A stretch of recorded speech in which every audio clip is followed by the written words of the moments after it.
I stood in my driveway staring at my house, lit up like a tree in the middle of June. Cars lined both sides of the street, and the sound of music and laughter drifted through the evening air. For a moment, I thought I had the wrong address. But no, this was my home. The home I'd bought with my life savings, the home I'd left 8 months ago when the accident happened. My hands trembled as I reached for my house keys. 8 months of physical therapy, 8 months of learning to walk again, 8 months of fighting to recover from a crash that should have killed me. And not once had my family visited me at the rehabilitation center. They're busy, the nurses would say, trying to be kind. Family can be complicated. Complicated didn't begin to cover it. As I approached my front door, a woman in a flowing dress hurried past me, champagne glass in hand. She didn't even look at me, just another guest at whatever party was happening in my house. The door was unlocked, and as I pushed it open, the noise hit me like a wave. My living room had been transformed. White flowers and ribbons everywhere, chairs arranged in neat rows, and at least 150 people packed into the space. A wedding. Someone was having a wedding in my house. "Excuse me," a young man in a tuxedo bumped into me. "You'll need to use the side entrance. This area is for family only." Family only. The irony made me want to laugh. That's when I saw her. My sister Diana, wearing a champagne-colored dress, holding court in the center of the room. She was laughing, that familiar sound that used to mean comfort, but now felt like nails on a chalkboard. "Diana," I called out, my voice barely carrying over the music. She turned, and for a split second, I saw it, the flash of panic in her eyes before she masked it with a smile. "Oh my God," she laughed, but it was forced. "Look who's back from the dead." The people around her turned to stare at me. I must have looked a sight, still thin from months of recovery. My clothes hanging loose on my frame, a slight limp in my walk. "Dead?" I stepped closer. "Is that what you told everyone?" "Well," she waved her hand dismissively, "you weren't exactly responsive. We assumed." "You assumed." My voice was getting louder now. "I was in rehabilitation, recovering from an accident you knew about." The music seemed to fade, or maybe that was just the blood rushing in my ears. More people were turning to watch now, whispers spreading through the crowd like wildfire. "Don't make a scene," Diana hissed, stepping closer. "This is Melissa's wedding day."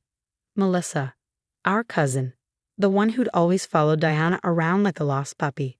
"In my house," I said flatly. "You're having a wedding in my house." "Well, technically," Diana started, but I cut her off. "Technically what?" "Technically you thought I was dead. Technically you decided to just take over my property. Technically you thought you could get away with this." The music stopped. Complete silence fell over the room. I could feel every eye on us, could sense the tension building like a storm about to break. "Listen," Diana grabbed my arm, trying to pull me aside. "Let's talk about this privately. You're making a spectacle." I yanked my arm away. "No, no more private talks. No more secrets. Where's Mom? Where's Dad? Did they know about this too?" As if on cue, our parents emerged from the kitchen. Mom's face went pale when she saw me. Dad just stood there, glass of whiskey in hand, looking like he'd seen a ghost. "James," Mom whispered. We didn't expect." Clearly, I cut her off. 8 months. 8 months of recovery, and not one visit. Not one call. And now I find out why. You all thought I was dead. Or did you just hope I was? Diana's face hardened. "You don't understand. After the accident, when you weren't waking up, we had to make decisions. The house was just sitting here empty." Empty. I pulled out my phone, opening my banking app. Empty except for the mortgage payments I kept making. Empty except for the utilities I kept paying for. Empty except for the property taxes I never missed. The color drained from Diana's face. "You were in a coma." "I was in a coma for 2 weeks," I corrected her. "Then I was in rehabilitation, learning to walk again, fighting to recover." "Where were you then?" "We thought," Mom started. "You thought what? That you could just take everything I worked for? That you could move in and pretend I never existed?" The wedding guests were shifting uncomfortably now. Some were even heading for the door. In the corner, I could see Melissa, the bride, crying into her hands. "You've ruined everything," Diana snapped. "As usual, you couldn't just stay away for one more day." And that's when it hit me. This wasn't just opportunistic. This was planned. They hadn't just taken advantage of my absence, they'd been counting on it. I pulled out another phone from my pocket, my old one, the one they didn't know I still had access to. Interesting text messages you've been sending, Diana. Planning quite the elaborate estate sale last month. Selling off all my belongings. Telling people I'd signed everything over to you before my death. She froze. How did you? Cloud backup. I smiled. Technology's amazing, isn't it? Almost as amazing as security cameras. What security cameras? Dad spoke up for the first time, his voice rough. The ones I installed before the accident. The ones that recorded everything. Every conversation about how convenient it was that I wasn't around. Every discussion about how to divide up my assets. Every plan you made while I was fighting for my life. Diana's composure cracked. You're lying. You're just trying to cause trouble. I played the first video on my phone, turning up the volume. Diana's voice filled the room. He's not coming back. The doctors said he'll never fully recover. We might as well make use of the house. The silence in the room was deafening. Someone in the back whispered, "Oh my God." I have hours of footage. I continued, my voice steady despite the rage burning in my chest. Hours of you planning, scheming, selling off everything I owned. And the best part? It's all time-stamped. All recorded after I was already conscious and in rehabilitation. Mom stepped forward, hands outstretched. James, please. We can explain. Explain what? How you abandoned me? How you tried to steal everything I worked for? How you're celebrating in my house while I spent months learning to walk again? You don't understand. Diana tried one last time. We needed. What you need, I cut her off, is to get out of my house. All of you. Now. You can't just. Dad started. I pulled out one final paper from my jacket. Actually, I can. This is a court order. I filed it this morning. You have exactly 1 hour to clear the premises. After that, anyone still here will be charged with trespassing. The exodus began immediately. Wedding guests rushed for the doors, murmuring apologies, avoiding eye contact. Melissa, still in her wedding dress, was sobbing as she was led out by her parents. Only my family remained, standing in the wreckage of their failed celebration. Where are we supposed to go? Diana demanded, but her voice had lost its edge. That's not my problem, I replied. Just like my recovery wasn't your problem. Just like my life wasn't your problem when you thought I was gone. James, Mom tried one last time. We're family. No, I cut her off. Family doesn't do this. Family doesn't abandon you when you're broken. Family doesn't try to steal everything you've worked for. You're not my family. You're just people who thought they could profit from my tragedy. I watched them leave, one by one. Diana was last, pausing at the door to look back at me. For a moment, I saw something in her eyes. Regret, maybe, or just frustration at being caught. I hope it was worth it, I said quietly. I hope destroying our relationship was worth a few months of living in my house. She didn't respond, just turned and walked away, her champagne-colored dress disappearing into the darkness. I stood in my empty living room, surrounded by wedding decorations and abandoned champagne glasses. 8 months of recovery. 8 months of fighting to get back on my feet. And in that time, my family had tried to erase me. But I wasn't erased.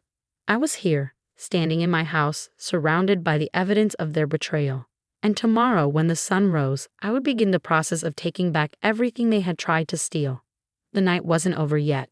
There were still papers to file, locks to change, accounts to freeze. But for now, I just stood there, letting the silence wash over me. Sometimes I realized the family you're born with isn't the family you deserve. And sometimes the greatest strength comes not from forgiveness, but from finally standing up and saying enough. I pulled out my phone one last time, dialing my lawyer's number. It was time to show them exactly who they tried to destroy. The morning after the wedding disaster, I woke up on my couch, the only piece of furniture they hadn't managed to sell. My house felt like a stranger's, stripped of everything that had made it mine. Family photos were gone, replaced with Diana's art.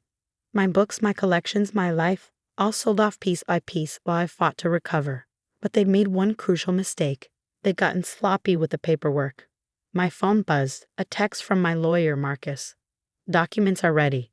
They never filed any death certificate or legal transfer of property. Everything they sold was technically theft. I smiled. Diana had always been confident, but never thorough. She counted on my death, not my return. The doorbell rang.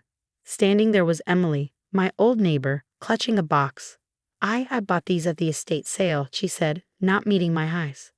Your father said you'd passed away, that they were executing your will. I knew something felt wrong. Inside the box were my mother's old recipes, the ones she'd given me before everything went bad. Before she chose Diana's side in every argument. Before she decided I was the expendable child. They sold everything, Emily continued. Every weekend, more trucks would come. Your sister kept saying how you'd wanted her to have it all. How you'd discussed it before the accident.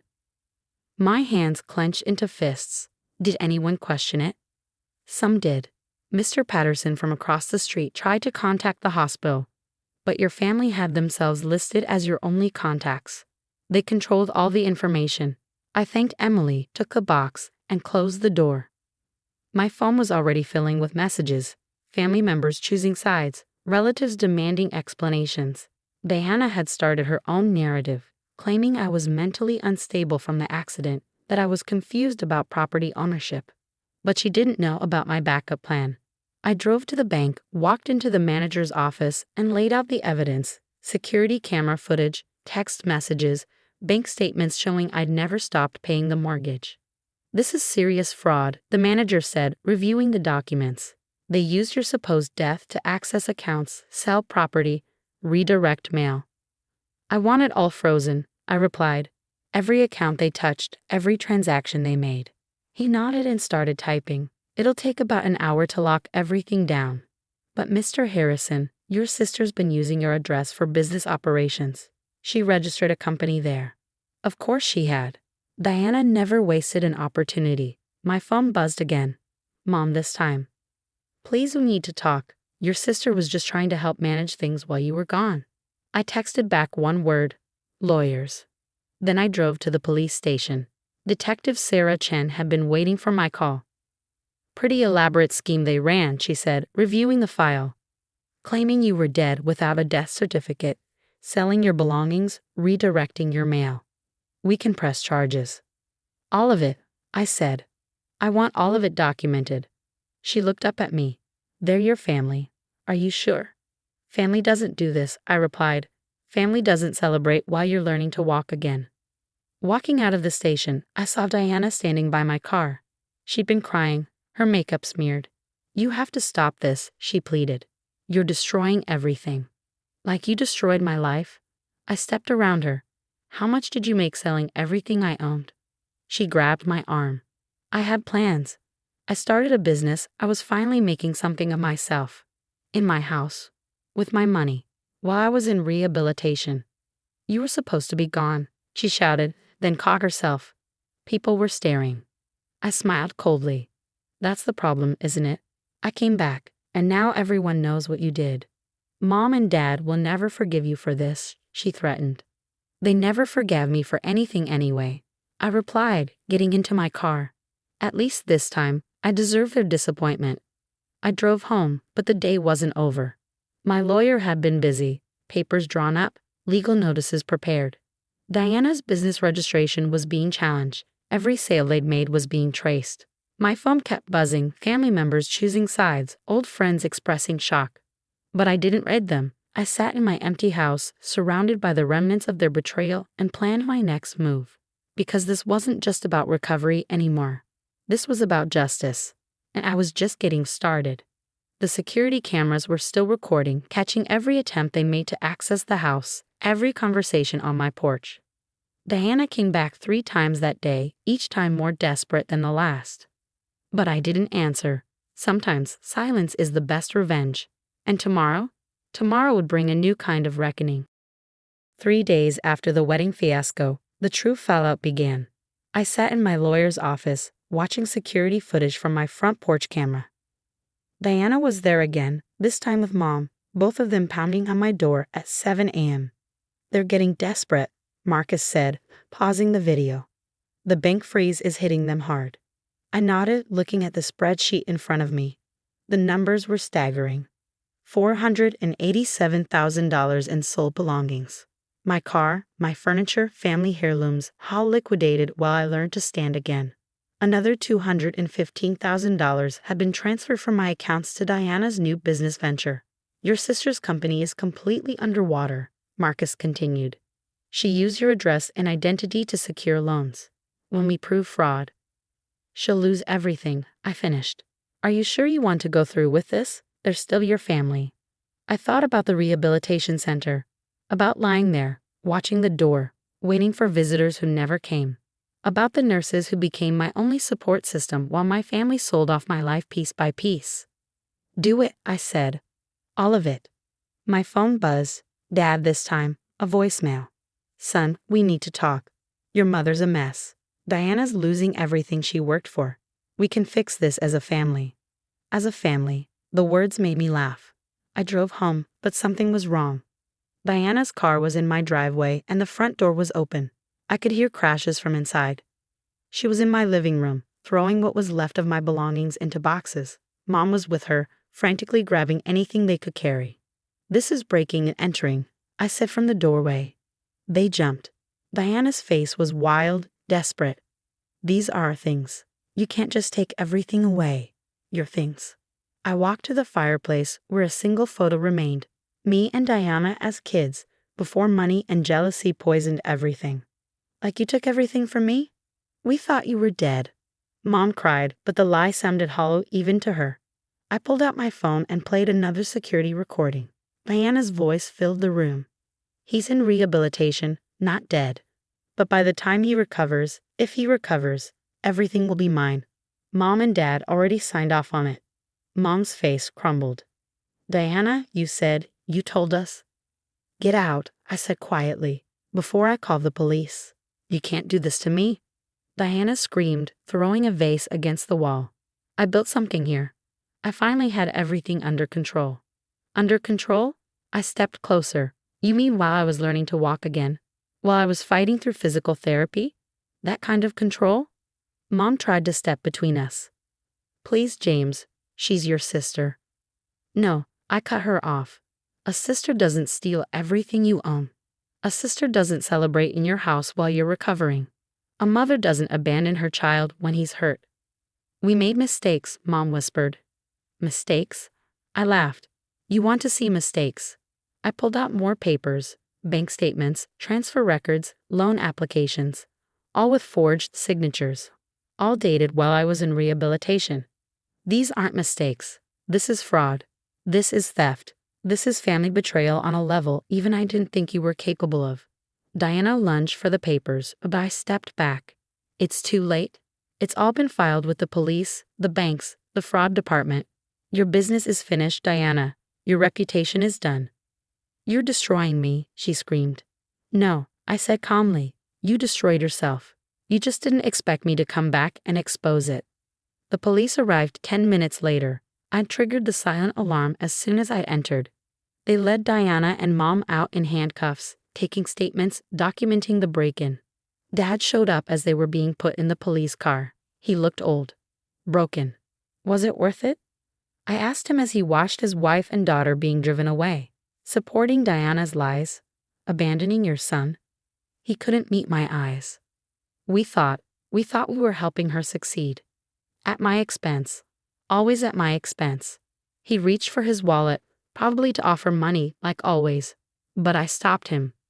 Save it, I said. You'll need it for their legal fees. Standing in my empty house again, I felt no satisfaction, no joy in their downfall. Just a quiet certainty that finally, after all these years, justice was being served. My phone buzzed with a text from Detective Chen. Charges filed. Fraud, theft, breaking, and entering. They're looking at serious time. I didn't respond. Instead, I walked through my empty house, touching the walls, remembering what used to be here. The furniture they'd sold, the memories they'd erased, the life they tried to steal. But they hadn't stolen my strength. They hadn't stolen my resolve. Tomorrow would bring more battles. Legal proceedings, family fallout, the long process of reclaiming what was taken. But for now, in the quiet of my empty house, I felt something I hadn't felt in months. Peace. Because sometimes the greatest victory isn't in forgiveness. Sometimes it's in finally standing up and saying, no more. The sun was setting, casting long shadows through my empty rooms. But I wasn't afraid of shadows anymore. I'd survived worse. I'd survived them. 1 year later, I stood in my fully restored house, everything back in its place, not the same items they'd sold, but better ones. New memories to replace the stolen ones. The legal proceedings had ended exactly as my lawyer predicted. Diana served 6 months for fraud and theft, with 3 years of probation. Mom got community service for her role in the scheme. Dad avoided charges but lost everything defending them.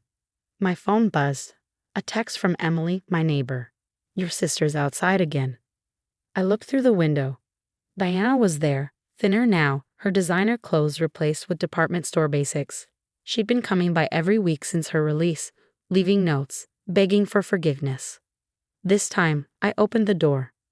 "James," she whispered, eyes wide with surprise. "You finally? Why are you here, Diana?" She wrung her hands, a gesture so unlike her old confident self. "I lost everything. My business, my reputation, my friends. Like I lost everything while I was recovering." "I'm sorry," she said, and for the first time it sounded genuine. "I got caught up in the opportunity. When you were gone, it seemed so easy to just take everything I worked for." She nodded, tears falling. "Mom and Dad always favored me, always made excuses for me. I thought I was untouchable." I leaned against the doorframe. "And now I understand what it's like to lose everything, to have to rebuild from nothing." She looked up at me. "Like you did." I thought about the rehabilitation center, about the countless hours of physical therapy, the pain, the determination to recover, about coming home to find my life erased. "Mom keeps asking if I'll ever forgive her," I said quietly. "Dad sends monthly apology letters. And will you forgive them?" I considered the question. "No," I finally said. "But I won't hate them either. That takes too much energy." Diana nodded, understanding. "And me?" "You're my sister," I said. "That will never change. But trust, relationship, that's gone." She wiped her tears. "I'm starting over. Got a job as a waitress, living in a tiny apartment, learning humility, I guess." "Good," I said. "Sometimes we need to lose everything to learn what matters." She turned to leave, then stopped. "The accident changed you, made you stronger." "No," I corrected her. "Your betrayal made me stronger. The accident just showed me who really cared." I watched her walk away, shoulders slumped, nothing like the sister who had once laughed about my supposed death at a wedding in my house. Inside, I looked at my rebuilt life. New furniture, new photos, new memories. The old ones were gone, sold off by people I trusted, but maybe that was for the best. My phone buzzed again. Mom's weekly attempt at reconciliation. "Family dinner on Sunday. Please come, we miss you." I deleted it without responding. Some bridges, once burned, shouldn't be rebuilt. The sun was setting, casting a warm glow through my windows. In the distance, I could see Diana's figure growing smaller, walking away from the life she tried to steal. I felt no joy in their downfall, no pleasure in their struggles. Just a quiet certainty that finally, after all this time, I was exactly where I needed to be. Sometimes family isn't about blood. Sometimes it's about respect, trust, and understanding. And sometimes the greatest love we can show ourselves is knowing when to walk away. I closed the door on my sister's retreating figure, turned to my rebuilt home, and smiled. The past was gone, sold off piece by the people I trusted most. But the future, that was mine alone. And this time, no one would take it from me.